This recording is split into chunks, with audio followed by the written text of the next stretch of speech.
दोस्तों ऑनलाइन ठगी के बारे में तो आप सभी लोगों ने सुना होगा कि कितनी खतरनाक हो गई जब से इंटरनेट आया है। ऑनलाइन ठग के अलग अलग तरीके बन गए हैं। पैसे कमाने के, पैसे ऐंठने के बहुत सारे तरीके उन्होंने इजाद कर लिए हैं। उनमें से ही आज एक ऐसा फ्रॉड के बारे में मैं आपको बताऊंगा जिसको जानकर, जिसको सुनकर आप चौंक जाएंगे। दोस्तों मैं आज ज्यादा टाइम नहीं लूंगा, लेकिन आपसे ये जरूर बोलूंगा कि इस वीडियो को ज्यादा से ज्यादा शेयर करिएगा after watching the video.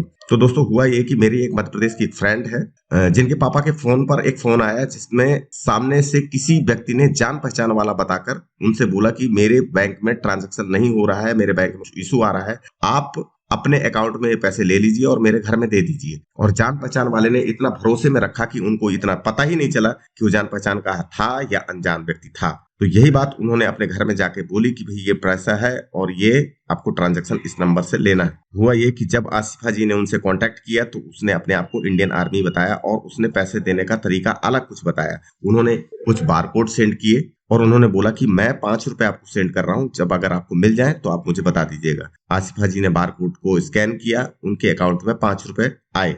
Then उसके बाद उन्होंने बोला कि आप ये कोड डालिए मेरा और आपको 20,000 रुपए कलेक्ट हो जाएंगे। आसिफा जी इसके पहले कुछ समझ पाती, कुछ क्वेश्चन कर पाती, वो बंदा इतना ज्यादा अपने आप को इंडियन आर्मी या इतना ज्यादा उसमें उस बंदे ने भरोसे में ले लिया था कि आसिफा जी ने वो इंस्टेंट वो कोड डाल दिया। और कोड डालते ही हुआ ये कि 7,000 कुछ रुपए आप जो स्क्रीन में देख रहे हैं वो पैसे आसिफा जी के अकाउंट से उड़ गए और आसिफा जी को एक मैसेज तक नहीं आया। देन दूसरी बार उसने ट्रांजैक्शन किया और कुछ पैसे इस बार भी उड़ गए। ये ट्रांजैक्शन में आप देख पा रहे हो। तीसरी बार उन्होंने, उस बंदे ने बोला कि यार ये आपका है ना, गलत आपने कर दिया है, आपके पैसे मेरे पास आ गए हैं और ये अकाउंट में पेंडिंग हो रहा है, मैं इन दोनों को मिलाकर आपको सेंड कर रहा हूँ, देखो पेंडिंग जा रहा है, मेरे यहाँ से कुछ इशू आ रही है। तो आसिफा जी इसमें घबरा गई और उन्होंने बोला कि यार ऐसे कैसे हो सकता है, मेरे पैसे मुझे आने चाहिए और मेरे बैंक से कैसे सेंड हो गए। तो उन्होंने बोला नहीं नहीं, ये कुछ सैलरी स्लिप का, ये कुछ इस तरीके का कुछ अलग मेथड है, मैं इंडियन आर्मी में हूँ और वहां पर फोन पे, पेटीएम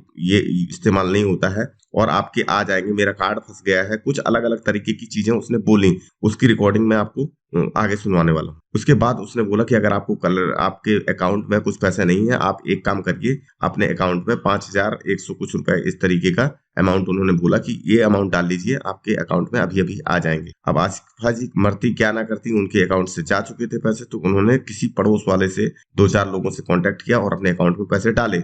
देन उसके बाद हुआ ये कि दोबारा जब उन्होंने बहुत बोला कि भैया आपकी ऐसा नहीं होना चाहिए, मेरे पैसे नहीं जाने चाहिए, लेकिन उस बंदे ने सिस्टर सिस्टर करके, सिस्टर ऐसा नहीं होगा, सिस्टर मैं आपके पैसे लेके नहीं जाऊंगा, सिस्टर ये पैसे आपके आ जाएंगे, आप टेंशन मत करो। और वो इतना भरोसे में उन्होंने ले लिया कि आसिफा जी ने दोबारा से वो कोड डाल दिया जो अगले बार उसने बताया था।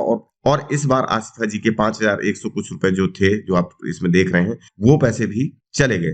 अब वो बंदा बोल रहा है कि इसके बाद उसने बोला कि अब आपको ट्रांजैक्शन आपके बैंक में नील है, इसलिए आपको 11,000 रुपए अगर आपके अकाउंट में होगा तो आपके पास ट्रांजैक्शन आएगा। इस बात पर आसिफा जी का पारा तमतमाया और उन्होंने भला बुरा कहना शुरू कर दिया कि ऐसा कैसे हो सकता है। तो सामने वाले ने कभी कोई रिस्पांस नहीं दे रहा है, कभी फोन नहीं उठा रहा है, कभी बोल रहा है कि 8:30 बजे आएंगे, 8:30 बजे शाम का वेट किया तो फिर बोला 24 घंटे में आएंगे और अभी तक आसिफा जी के पैसे नहीं आए। उनमें से आसिफा जी को जो बारकोड स्कैन के लिए भेजे गए थे, 3-4 बारकोड उनको भेजे गए थे, वो बारकोड जब मेरे तक पहुंचे तो मैंने सोचा कि इस पे एक वीडियो बनाऊंगा और ये बारकोड मैंने अच्छी तरीके से ट्रैक किए। तो जो नंबर कलेक्ट होकर आए हैं मेरे पास, जो नंबर मेरे को मिले हैं, वो नंबर इस तरीके से हैं। इन नंबर में से कुछ नंबर पर मैंने कॉल किया तो कुछ लोग तो रिस्पॉन्स नहीं कर रहे थे, कुछ लोग फोन नहीं उठा रहे थे, कुछ लोग कह रहे थे कि हम तो, हमारे ऊपर इतने केस हैं और केस लग जाएंगे तो और हमारे को कोई फर्क नहीं पड़ेगा। जब हमने ये बात उनसे कही कि हमने इसकी कंप्लेन साइबर सिक्योरिटी में कर दी है, हमने हालांकि साइबर क्राइम में इसकी रिपोर्ट कर दी है, आप ये देख सकते हैं, और हमने नियरेस्ट थाने में भी इसकी कंप्लेन कर दी है, लेकिन हमें आपसे सपोर्ट की बहुत ज्यादा जरूरत है क्योंकि ऐसे लोगों का ये एक नहीं है, ऐसे कई लोग हैं जो इस तरीके के लोगों को, भोले भाले लोगों को टारगेट करते हैं। बहुत छोटे लोग गरीब होते हैं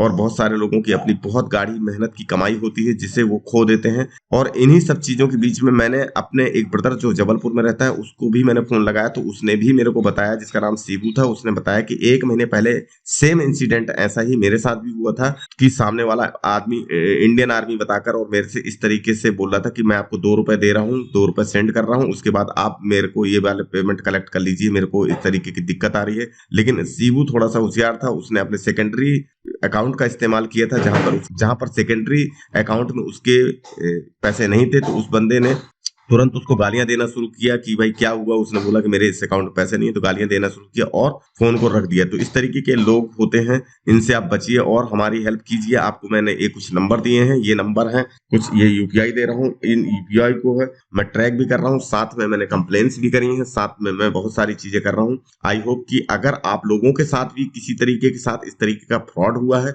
तो आप हमारे को नीचे कमेंट कर दीजिए, हम आपको कांटेक्ट कर लेंगे। और ऐसे लोग जो इंडियन आर्मी के नाम पर लोगों के साथ धोखाधड़ी कर रहे हैं, इंडियन आर्मी बहुत ही ज्यादा रिस्पेक्टेड पर्सन होती है, और जिनके नाम पर ये ऐसा धोखाधड़ी करते हैं ये लोग देशद्रोही से कम नहीं है। तो आप लोगों के साथ भी अगर हुआ है या आप लोग हमारी हेल्प करना चाहते हैं तो प्लीज हमारी हेल्प करिए। हम देखिए, पैसा मिलना ना मिलना आसिफा जी के लिए इतना जरूरी नहीं है, लेकिन ऐसे लोगों को रोकना उनके लिए बहुत बड़ी बात है। ऐसे लोगों तक पकड़ना, ऐसे लोगों तक पहुंचना, ऐसे लोगों की लोकेशन जानना उनके लिए बहुत ज्यादा इंपॉर्टेंट है। और वो उन्होंने तो ये बोल दिया है कि मैं जब तक इस केस के तह तक नहीं जाऊंगी तब तक मैं चैन से नहीं बैठूंगी। तो आप लोग हमारी हेल्प कीजिए, आगे देखिए होता है क्या, और नेक्स्ट वीडियो में मैं आपको बताऊंगा कि आगे क्या हुआ है। उम्मीद है कि दोस्तों ये वीडियो आपको पसंद आया होगा। पसंद आया हो तो लाइक और शेयर करिए, मन में कोई सवाल या सुझाव हो तो कमेंट करिए, और अगर अभी तक आप लोग चैनल को सब्सक्राइब नहीं किया तो सब्सक्राइब कर लीजिए और बेल आइकन प्रेस कर लीजिए, क्योंकि मैं ऐसे वीडियो लेकर आता रहता हूं। तो मिलता हूं अगले और एक्साइटेड वीडियो में, तब तक के लिए बाय एंड टेक केयर।